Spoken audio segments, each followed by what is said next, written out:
In mathematics, ClassQuest comes to life through a system of numbers. Math problems and assessments are disguised as games and challenges that make practicing their math skills much more interactive and engaging. Students collect equipment cards that are used for a variety of activities and assignments, and are used to not only help themselves, but to help the entire class defeat opponents and earn better rewards. Students will also have year-long goals set with an achievement system, which will encourage them to master different concepts covered throughout the entire year. The equipment card system brings a small piece of math to all other subjects and is integral in the reward system in the classroom. The equipment cards themselves provide the students with life, power, and heal points, which are values used when playing the math games or during boss battles. There are 3 different roles and types of equipment: fighter, healer, and defender, but the roles are more prominent in the math games, which I will explain more in depth in a separate video. As for the boss battles, any subject can have them, as all it is just a simple formal assessment with added layers, making it appear as an opponent they must defeat. If they succeed, they gain rewards for themselves and the class. How it works is simple. With each question they get correct, they deal damage to the boss, and for each question they get incorrect, they take a certain number of damage. Certain questions may deal bonus damage to the boss, or may heal their classmates if needed. After grading the assessment, the students will have to make some calculations to figure out how they performed during the battle. If they don't get knocked out, and depending on how much damage they did, they will receive a reward. There will also be a reward based on however much damage the class dealt as a whole. The higher the damage, the better the reward. Over the course of the year, as they obtain more equipment cards, they can combine them to upgrade them and make their equipment even stronger. Based on what level their equipment is, they also gain a weekly reward, so improving their equipment cards is beneficial to themselves and to the rest of the class as we tackle bosses throughout the year together. The games I created function as consistent practice to help the students attain mastery over specific skills. Additionally, the games also reinforce other basic math skills, ensuring the students have mastery over those simpler concepts as well. There are 2 main games which I will briefly discuss, which are Math Battles and Raids. Math Battles are focused on student accuracy with basic math facts for all 4 basic operations.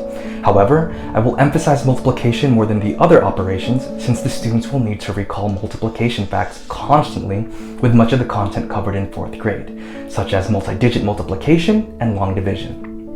Aside from just their math facts, they will also be practicing comparing numbers using the greater than, less than, and equal to sign, ensuring that the students fully understand that concept as well. Students can compete against each other or play solo and compete against a non-human opponent if they so desire. Based on the student and their needs, there will also be incentive for them to master the facts of numbers they struggle with. Through math battles, the students are certain to master all of their basic math facts for all 4 basic operations. As for Raids, this isn't your typical math game. While the game is relatively simple, the content the game covers is wide and will be used for multiple math concepts throughout the entire year. In Raids, students will work in groups of preferably 3, and together, they'll have to face raid bosses in hopes they can defeat it for great rewards. But in order to defeat the raid boss, the students have to correctly answer mathematical word problems, which were designed to simulate word problems similar to those on the STAR test. Depending on the content being covered in the class, the raid boss and math problems will change accordingly within the raids. As for differentiation, I will be able to adjust the difficulty level of math problems for the different raid groups, and can even customize the math problems where they can practice multiple skills during a single raid.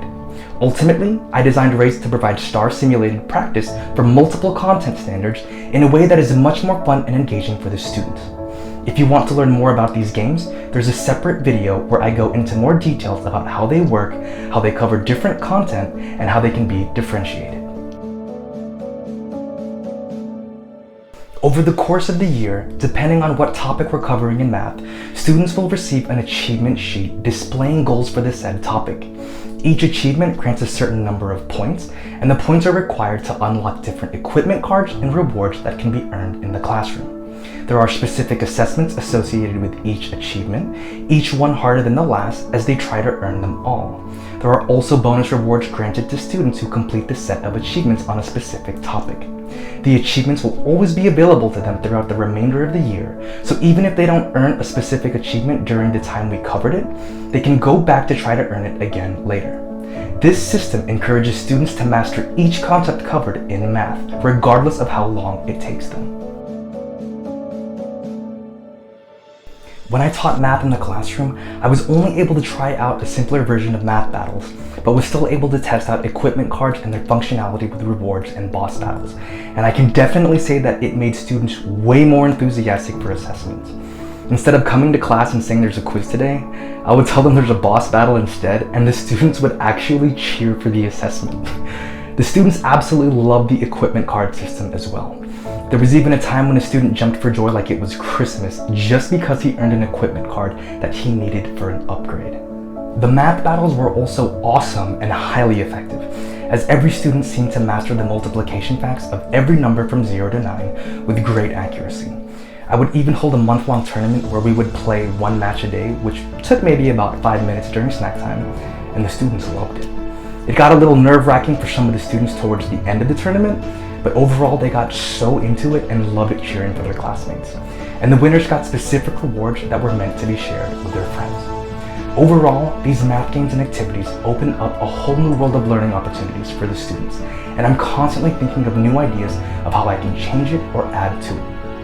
I already have several other games in the making, all aligned to content standards, designed to help students practice for the STAR test. So if you did enjoy this video and my teaching methods, please explore other parts of my site if you haven't already. Below are links and examples of a few worksheets and resources mentioned in the video, as well as the video explaining the math games more in depth.